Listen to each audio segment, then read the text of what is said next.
नमस्कार विद्यार्थी मित्रांनो, आज आपण आपल्या राज्यघटनेला किंवा राज्यघटनेच्या अभ्यासाला आपण सुरुवात करतोय। याच्या आधी आपण आतापर्यंत जो आहे तो राज्यघटनेचा जो इतिहास आहे, आपलं कॉन्स्टिट्यूशन जे आहे, राज्यघटना आहे ती कशी तयार झाली, तिचे गोष्ट आपण आहे ती पाठीमागच्या लेक्चरमध्ये पाहिलेली आहे की ज्यामध्ये आपण मग आपल्या घटनेमध्ये जे काही तत्वे दिलेली आहेत, ज्या काही बाबी नमूद केलेल्या आहेत त्या आपण कुठून मिळाले आपल्याला, तर त्याचा शोध आपण त्या लेक्चरमध्ये घेतलेला होता। आणि मग त्यामध्ये आपण अगदी ब्रिटिश भारतामध्ये आल्यापासून जो त्यांनी आपल्या देशावरती राज्यकारभार करताना जे कायदे केले त्या वेगवेगळ्या कायद्यांचा अभ्यास केला आणि शेवटच्या टप्प्यामध्ये जेव्हा ब्रिटिशांनी आपल्याला स्वातंत्र्य बहाल केलं त्या काळामध्ये प्रोसेस कशी घडली, म्हणजे स्वातंत्र्य काय एका दिवसात अचानक आपल्याला त्यांनी दिलं नाही, तर जो 1940 नंतरचा भाग होता ते स्वातंत्र्य मिळेपर्यंत 1947 पर्यंत, तर त्या भागामध्ये घडलेल्या घटना, आलेले वेगवेगळे कमिशन, आपल्याला मिळालेले वेगवेगळे प्रस्ताव, या सगळ्या बाबींचा आपण अभ्यास केला। आणि मग आपण आपली राज्यघटना कशा पद्धतीने तयार झाली, घटना समिती कशी तयार झाली, या बाबी आपण पाहिलेल्या आहेत, बरोबर आहे। आणि मग आता हे जे काही राज्यघटना आहे त्याचा आता आपल्याला इथून पुढे अभ्यास करायचा आहे। आता राज्यघटना हे काय आहे, एक पुस्तक आहे, बरोबर आहे, एक पुस्तक आहे की ज्यामध्ये आपल्या देशाचा मूलभूत कायदा दिलेला आहे, आपल्या देशाचा कारभार कशा पद्धतीने चालला पाहिजे याचं मूळ तत्व जे आहे ते या कायद्यामध्ये सांगितलेलं आहे।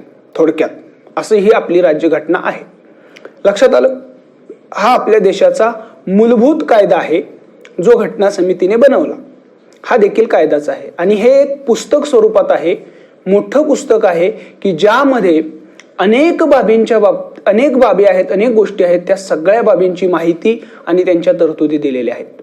म्हणजे आपल्या देशाचं स्वरूप कसं असेल, देशाचं नाव काय असेल, देशामधल्या नागरिकांना नागरिकत्व जे आहे ते कशा पद्धतीने बहाल केलं जाईल, कोणाला नागरिक म्हटलं जाईल, त्यानंतर आपल्या देशात जे नागरिक आहेत, व्यक्ती आहेत, त्यांना कोणकोणते मूलभूत हक्क असतील, त्यानंतर राज्य कारभार करताना सरकारने कोणकोणती तत्व पाळायची आहेत, गाईडलाईन्स पाळायच्या आहेत, तर अशा वेगवेगळ्या बाबी आपल्या राज्यघटनेमध्ये दिलेल्या आहेत। राज्याचा कारभार चालवणारे जे काही मुख्य 3 स्तंभ असतात, एक कार्यकारी मंडळ असतं, दुसरं कायदे मंडळ असतं आणि तिसरं न्यायव्यवस्था असते। तर या 3 स्तंभांच्या स्थान किंवा स्तंभांना असणारे अधिकार दिलेत, त्या तिघांमध्ये जे काही अधिकारांची वाटणी झाली ती वाटणी दिलेली आहे, त्यांनी कोणत्या पद्धतीनं काम करावं याचे मूळ तत्व आपल्या या मूलभूत कायद्यामध्ये म्हणजेच राज्यघटनेमध्ये नमूद केलेली आहेत। आणि असं ही एक राज्यघटना आहे ज्यामध्ये प्रत्येक बाब आहे ती दिलेली आहे आणि या पुस्तकाचा आपल्याला अभ्यास करायचा आहे। आता हे करत असताना लक्षात घ्या की हे जे पुस्तक आहे ते आपण बघा, आपलं एक पुस्तक असतं त्यामध्ये काय असतात, वेगवेगळे भाग असतात। म्हणजे तुम्ही जर जुनं पुस्तक पाहिलेलं असेल, आपल्याला 9वी 10वीला भूगोलचं बुक असायचं, त्यामध्ये भाग 1 असायचा की ज्यामध्ये भूगोलाचा पार्ट असायचा, भूगोल असायचा, आणि भाग 2 मध्ये अर्थशास्त्र असायचं। म्हणजे काय केले होते, त्या पुस्तकाचे भाग केले होते वेगवेगळे, बरोबर आहे। तसेच आपल्या या संविधाना नावाच्या पुस्तकाचे देखील भाग आहेत। याचे भाग किती आहेत, 22 भाग या आपल्या इंडियन कॉन्स्टिट्यूशनचे आहेत। म्हणजे हे जे संविधान आहे ते वेगवेगळ्या 22 भागांमध्ये विभागलेलं आहे। प्रत्येक भागामध्ये वेगवेगळ्या बाबी संबंधात तरतुदी दिलेल्या आहेत। उदाहरण द्यायचं झालं तर भाग 1 आहे, त्याच्यामध्ये आपल्या भारत देशाचं नाव, त्याचं स्वरूप आणि त्याचा असणारा प्रदेश याच्या तरतुदी दिलेल्या आहेत। त्यानंतर भाग 2 आहे, त्यामध्ये नागरिकत्वासंबंधी तरतुदी दिलेल्या आहेत। भाग 3 मध्ये मूलभूत हक्क दिले आहेत। भाग 4 मध्ये राज्य धोरणाची मार्गदर्शक तत्वे दिलेली आहेत। अशा पद्धतीने प्रत्येक भागामध्ये एक एक घटक जो आहे राज्यकारभाराचा असेल किंवा मग वेगवेगळ्या महत्त्वाच्या संस्था असतील ज्या राज्य देशाचा कारभार चालवण्यामध्ये महत्त्वाच्या आहेत, तर या प्रत्येक संस्था असतील किंवा ती घटक असेल राज्यकारभाराचा, तर त्याचा उल्लेख असणारा, त्याच्या तरतुदी करणारा भाग जो आहे तो आपल्या संविधानामध्ये दिलेले आहेत। असे 22 भाग आपल्या राज्यघटनेमध्ये आहेत। मग या भागांमध्ये पुन्हा वेगवेगळे कलमे आहेत, वेगवेगळी प्रकरणे आहेत। म्हणजे धडे आपल्या पुस्तकामध्ये जसे धडे असायचे तसे वेगवेगळे चॅप्टर्स या पुन्हा प्रत्येक भागामध्ये आहेत। पण आता प्रत्येक भागामधल्या चॅप्टरची संख्या असेल किंवा कलमांची संख्या ही वेगवेगळी आहे. तो भाग कोणता आहे, त्या भागामध्ये काय दिले आणि त्या भागासाठी जे काही दिलेलं आहे, म्हणजे भाग 1 मध्ये भारत आणि त्याचा प्रदेश या संबंधी तरतुदी आहेत, तर त्यामध्ये 4 कलमे आहेत. दुसरा भाग आहे नागरिकत्वासंबंधी, त्यामध्ये 7 कलमे आहेत. मूलभूत हक्क हा थोडा मोठा भाग आहे, त्यामध्ये अनेक बाबी दिलेल्या आहेत आणि मग याच्यामध्ये अनेक कलमांचा समावेश होतो. 12 पासून अगदी 35 पर्यंत कलमे जी आहेत ती या मूलभूत हक्कांच्या भागामध्ये येतात. म्हणजेच काय, तर प्रत्येक भागामध्ये असणाऱ्या कलमांची संख्या असेल, तरतुदींची संख्या असेल, ती वेगवेगळी आहे. म्हणजे थोडक्यात प्रत्येक भाग हा वेगवेगळ्या आकाराचा आहे. क्लिअर झालं? असे 22 भाग आपल्या राज्यघटनेमध्ये आहेत आणि मग आपल्याला या प्रत्येक बाबीचा अभ्यास करायचा आहे. लक्षात आलं? म्हणजे आतापर्यंत आपण संविधान कसं निर्माण झालं इथपर्यंत पोहोचलो होतो आणि इथून पुढे मग आपल्याला आपल्या संविधानामध्ये काय आहे ते पाहायचं आहे. बरोबर आहे? मग आज आपण सुरुवात करताना आपल्या संविधानाला जो काही पहिला भाग आहे तिथूनच सुरुवात करत आहोत आणि त्यामध्ये मी सांगितलं मगाशीच की पहिल्या भागामध्ये 4 कलमे आहेत आणि हा जो पहिला भाग आहे संविधानाचा तो भारत देश आणि त्याचं असणारं क्षेत्र किंवा प्रदेश या संबंधी तरतुदी सांगतो किंवा या संबंधी काही बाबी आपल्याला सांगतो आणि त्या काय आहेत हे आपल्याला यामध्ये पाहायचं आहे. लक्षात येतंय? म्हणजे या भागामध्ये आपल्याला 4 कलमे पाहायचे आहेत आणि हा भाग कशाशी संबंधित आहे, तर आपला देश आणि त्याचा प्रदेश या संबंधी आहे. लक्षात येतंय? कारण आपण संविधान सुरू करतोय, पुस्तक सुरू करतोय, तर मग ज्या देशासाठी तुम्ही हे संविधान सांगत आहात तर त्या देशाची पहिल्यांदा ओळख करून दिली पाहिजे आणि म्हणून मग सुरुवातीलाच हा भाग या ठिकाणी समाविष्ट केलेला आहे. मग सांगितल्याप्रमाणे आपला जो देश आहे किंवा आपला जो घटनेचा भाग 1 आहे त्यामध्ये आपल्याला काय पाहायचं आहे की देश आणि देशाचं नाव काय आहे, स्वरूप काय आहे आणि त्याच्या संबंधी मग त्याचं क्षेत्र जे आहे, आपल्या देशाचं क्षेत्र, भौगोलिक क्षेत्र, तर त्या क्षेत्रासंबंधीच्या बाबी पाहायच्या आहेत. तर या 1 ते 4 या कलमामध्ये दिलेल्या आहेत. मग आपण इथे देखील एक कलम जे आहे त्याचा त्या कलमामध्ये काय काय दिलेलं आहे ते त्याचा आपण अभ्यास करणार आहोत. तर मग आपण सुरू करूयात. भाग 1 त्यामधलं कलम नंबर 1 आपल्या राज्यघटनेचा पहिल्या क्रमांकाचं कलम. आता या कलम 1 मध्ये 3 बाबी दिलेल्या आहेत. कोणकोणत्या? 1 देशाचं नाव, दुसरं देशाचं स्वरूप आणि तिसरं देशाचा प्रदेश. देशामध्ये कोणकोणता प्रदेश किंवा कोणकोणतं क्षेत्र समाविष्ट होतं ते. तर या 3 बाबी यामध्ये दिलेल्या आहेत. या 3 बाबीच्या संबंधित तरतुदी यामध्ये सांगितलेल्या आहेत. मग आपण त्या एक बाबी करून पाहूयात. पहिली बाब देशाचं नाव. घटना समिती जेव्हा घटना निर्माण करण्याचं काम करत होती तेव्हा त्या घटना समितीमध्ये वाद निर्माण झाला की देशाचं नाव काय असलं पाहिजे. आपला देश स्वतंत्र झाला पण आपल्या देशाला वेगवेगळी नावं होती. कोणी हिंदुस्थान म्हणत होतं, कोणी भारत म्हणत होतं, कोणी त्याला इंडिया, इंग्लिशमध्ये इंडिया म्हटलं जात होतं. मग घटनेमध्ये आपल्या देशाचं नाव देताना नाव काय द्यायचं हा प्रश्न निर्माण झाला आणि घटना समितीमध्ये देखील याच्यावरती बराच विवाद किंवा चर्चा घडून आल्या आणि मग शेवटी कोणतंही एक नाव न स्वीकारता 2 नावं आपण स्वीकारली आणि घटनेमध्ये भारत म्हणजेच इंडिया असा उल्लेख करण्यात आला. लक्षात येतंय? म्हणजे देशाचं नाव कळलं. देशाच्या नावामध्ये 2-3 प्रकार होते, 2-3 बाबी होत्या समोर की कोणी हिंदुस्थान, 2-3 गट होते की जे देशाची वेगवेगळी नावं त्यांना असावीत आपल्या देशाची असं त्यांना वाटत होतं. हिंदूवादी जे काही लोक होते, गट होते, त्यांना देशाचं नाव हिंदुस्थान असं असावं वाटत होतं. भारत हे तर पारंपरिक किंवा प्राचीन काळापासून चालत आलेलं नाव होतं आणि ब्रिटिश लोक याला इंडिया म्हणायचे. तर यापैकी मग कोणतं नाव आपण आपल्या देशासाठी स्वीकारायचं हा वाद निर्माण झाला आणि सगळ्यात शेवटी मग 2 नावं स्वीकारली गेली. भारत म्हणजेच इंडिया असं आपण त्या ठिकाणी स्वीकारलं. तर हे या ठिकाणी लक्षात घेतलं पाहिजे. म्हणजे नावाची बाब क्लिअर झाली देशाच्या. ओके. मग दुसरं आहे स्वरूप. आपल्या देशाचं स्वरूप काय आहे. आता स्वरूप म्हणजे काय, तर आपला देश जो आहे तो एकात्मिक आहे का संघराज्य स्वरूपाचा आहे.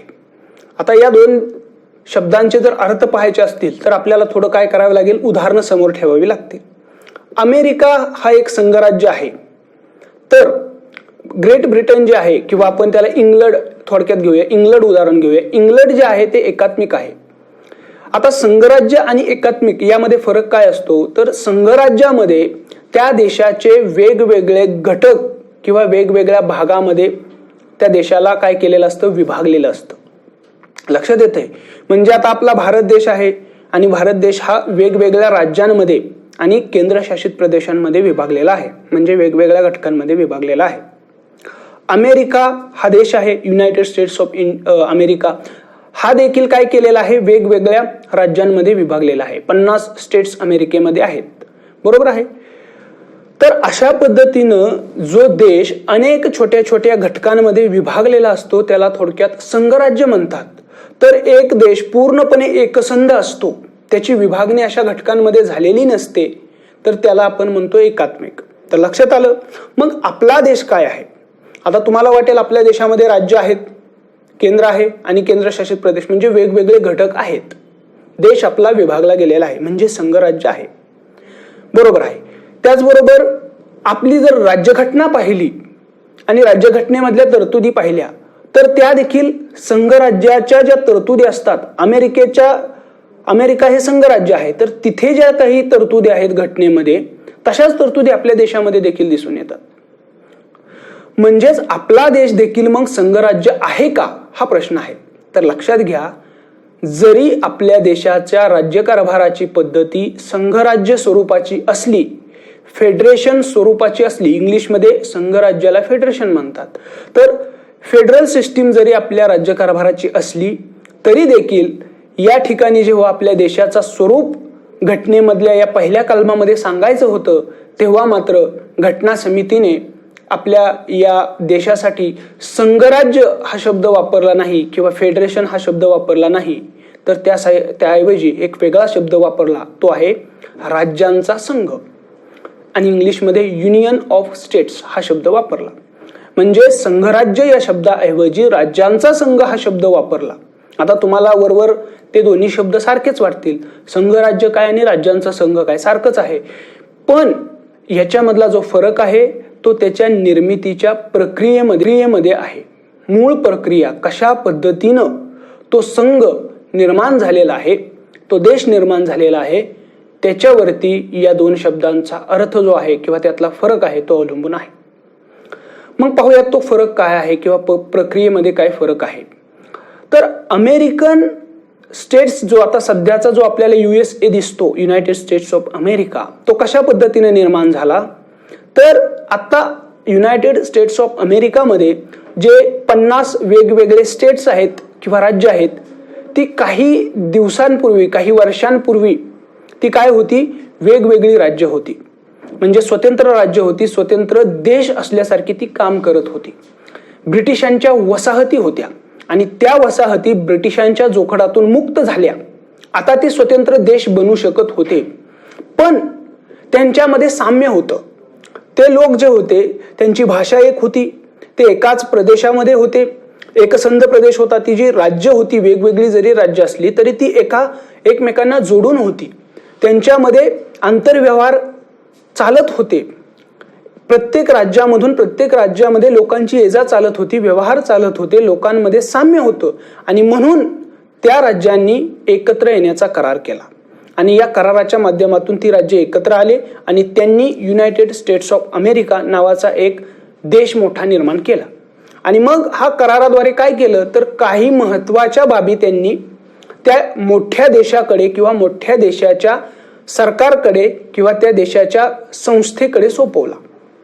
ते कोणते महत्त्वाचे, की जे अख्ख्या सगळ्या राज्यांमध्ये सारख्याच प्रमाणामध्ये त्या गोष्टी असतील तेवढ्या बाबी त्यांनी काय केल्या, केंद्राकडे सोपवल्या आणि बाकी बाबी किंवा बाकी अधिकार स्वतःकडेच ठेवले.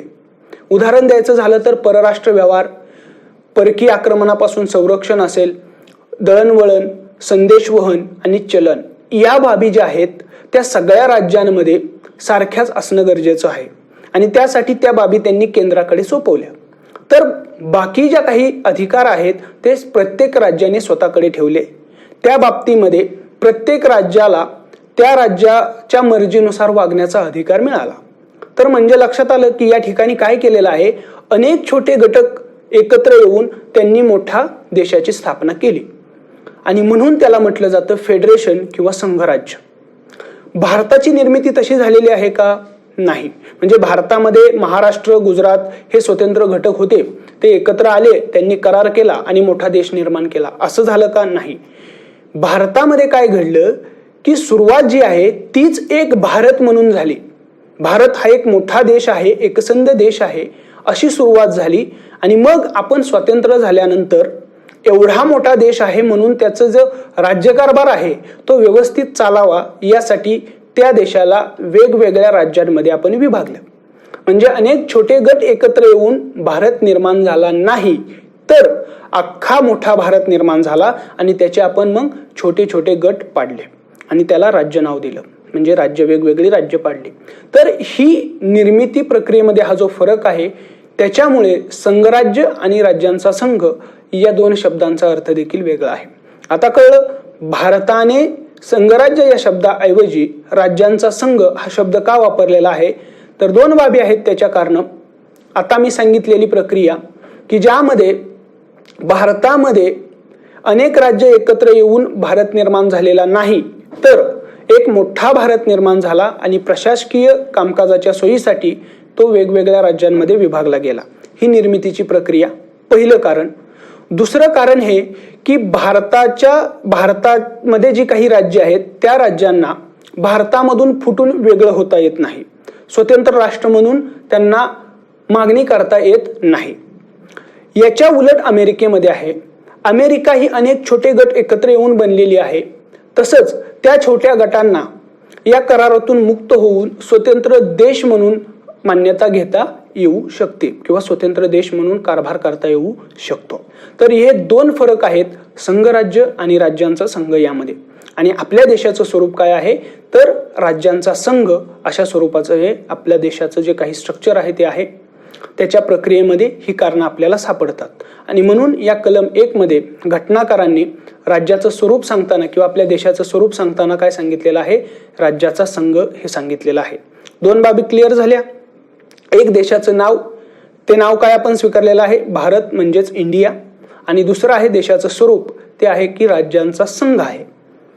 क्लिअर झाली. आता तिसरा मुद्दा आपल्याला पाहायचा आहे तो म्हणजे आपल्या देशाचा प्रदेश किंवा आपल्या देशाचं भौगोलिक क्षेत्र. हा जो भारत आहे त्यामध्ये 3 प्रकारच्या क्षेत्रांचा समावेश होतो. तर ती कोणकोणती 3 आहेत. एक आहे घटक राज्यांचं क्षेत्र, म्हणजे महाराष्ट्र, गुजरात, राजस्थान ही जी राज्य आहेत त्यांना घटक राज्य म्हटलं जातं. त्या राज्यांचं क्षेत्र किंवा त्यांचं भौगोलिक क्षेत्र याचा समावेश, हा एक प्रकारचं क्षेत्र झालं. दुसरं आहे केंद्रशासित प्रदेशांचं क्षेत्र.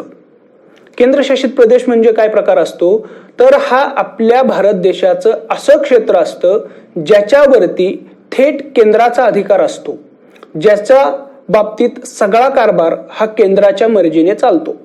त्याच्यासाठी स्वतंत्र असं त्यांना अधिकारांची विभागणी झालेली नसते.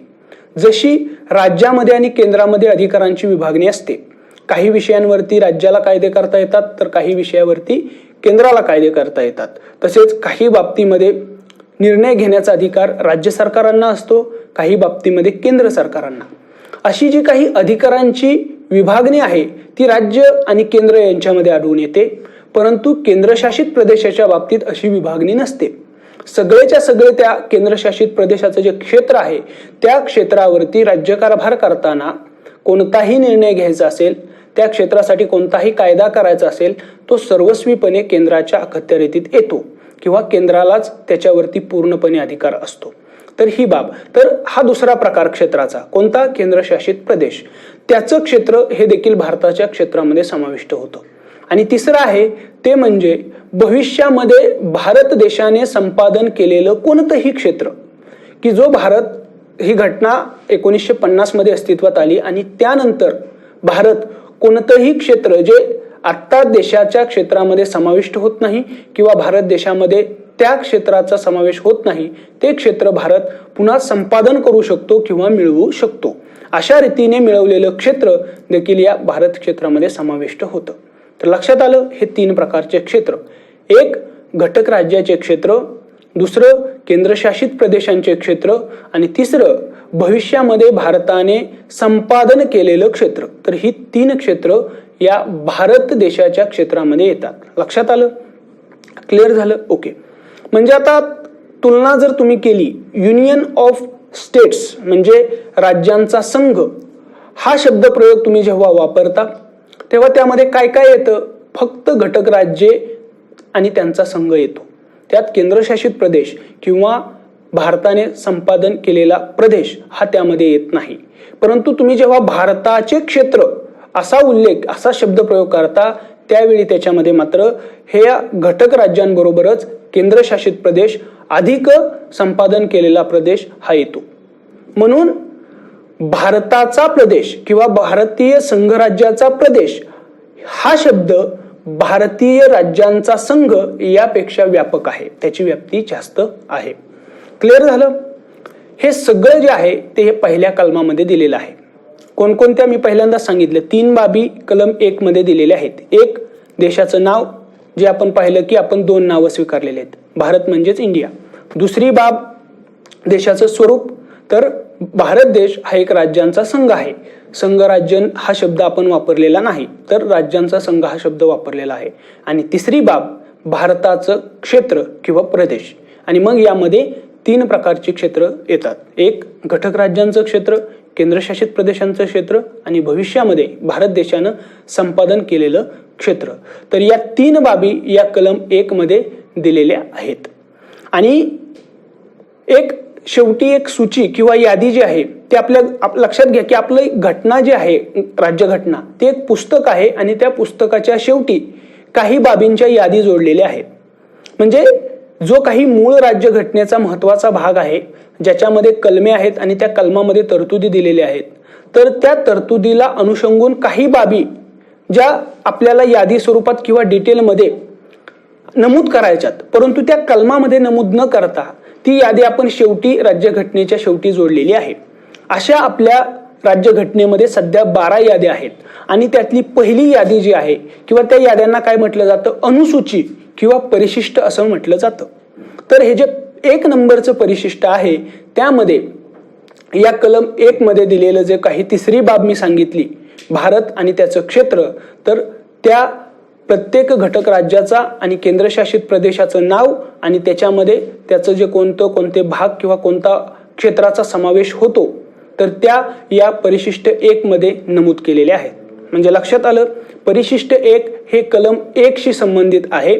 आणि त्या परिशिष्ट 1 मध्ये किंवा अनुसूची 1 मध्ये काय दिलेलं आहे, तर सध्या आपल्या देशामध्ये जी 29 राज्य आहेत, घटक राज्य आहेत आणि 7 केंद्रशासित प्रदेश आहेत, तर त्या सगळ्यांची यादी दिली आणि त्या प्रत्येक राज्यामध्ये कोणकोणत्या प्रदेशाचा समावेश होतो, त्याचा प्रदेश कोणता, क्षेत्र कोणतं, या बाबी या परिशिष्ट 1 मध्ये सांगितलेल्या आहेत आणि ते या कलम 1 शी संबंधित आहे.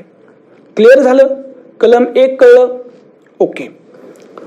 मग आता आपण पुढच्या कलमाकडे जाऊयात, कलम नंबर 2. आणि मग त्या कलम 2 मध्ये काय सांगितलेलं आहे ते आपल्याला पाहायचं आहे.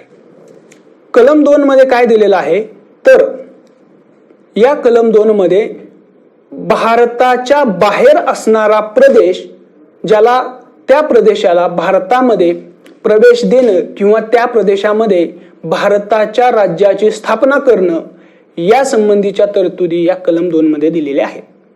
आता एक एक शब्द मी जो काही आता सांगितला त्यातल्या एक एक शब्दाचा अर्थ समजून घ्या. पहिली बाब, हे जे कलम सांगतं किंवा जे काही माहिती देतं ते फक्त भारताच्या बाहेर असणाऱ्या भागासंबंधी आपल्याला ह्या कलमामधल्या तरतुदी लागू असलेल्या दिसून येतात. म्हणजे काय, सध्या आपला जो काही भारत आहे त्याचे जे काही त्याच्यामध्ये जे घटक राज्य येतात ते केंद्रशासित प्रदेश येतात, हा झाला आपल्या भारताचा क्षेत्र किंवा भारताचा प्रदेश. हे सोडून भारताच्या बाहेर जो काही प्रदेश असेल त्या प्रदेशाला भारतामध्ये प्रवेश देणं किंवा त्या प्रदेशामध्ये भारताच्या राज्याची स्थापना करणं, हा जो काही अधिकार आहे तो अधिकार संसदेला दिलेला आहे. कुणी दिलेला आहे, तर या राज्यघटनेमधल्या या कलम 2 ने हा अधिकार संसदेला दिलेला आहे.